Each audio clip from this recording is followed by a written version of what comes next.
Digital বাংলাদেশের এই যুগে দাঁড়িয়েও মেহেন্দিগঞ্জ উপজেলায় চরম নেটওয়ার্ক সমস্যায় ভুগছেন সাধারণ মানুষ।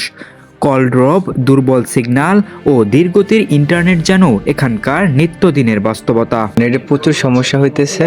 আমরা একটু বাসায় বসে বসে টিকটক চালাই, ওটাও চালাইতে পারতেছি না। রাইতে এখন তো মোটামুটি চলে, তো রাইতে একবারে চলেই না।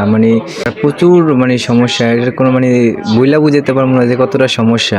রাত্রে আপনার একটু বেশি করে, আর দিনে একটু মোটামুটি চলে, রাত্রে একবার অতিরিক্ত বেশি নেটের সমস্যা।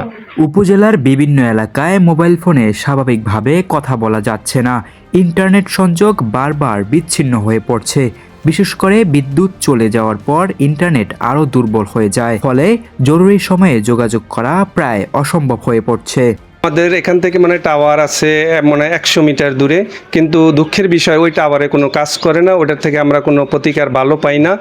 আমরা ওয়াইফাই ব্যবহার করতে হয়, ইন্টারনেট ব্যবহার করতে পারছি না। আমাদের লেনদেন, বিকাশ, নগদ, রকেট, তারপরে লোডের যে অ্যাপসগুলো ব্যবহার করি, ওগুলা দিয়ে আমাদের কোনো অংশেই ওপেন হয় না।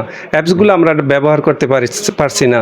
ইন্টারনেটের খুবই সমস্যা, বিশেষ করে গ্রামীণ ফোনে ইন্টারনেট ওপেনই হয় না। অ্যাপস নেটওয়ার্ক সমস্যার কারণে শিক্ষা, স্বাস্থ্য ও ব্যবসা বাণিজ্যে মারাত্মক প্রভাব পড়ছে। অনলাইনে ক্লাস নিতে পারছেন না শিক্ষার্থীরা, ব্যাহত হচ্ছে অনলাইন কাজ ও ডিজিটাল লেনদেন। নেটওয়ার্কে প্রচুর সমস্যা।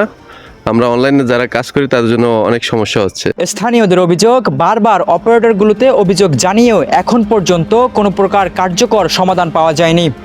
সমস্যা সমাধানের জন্য দ্রুত পদক্ষেপ নেওয়ার দাবি জানিয়েছেন এলাকাবাসী। সিয়াম বিশ্বাস, মেহেন্দিগঞ্জ, বরিশাল।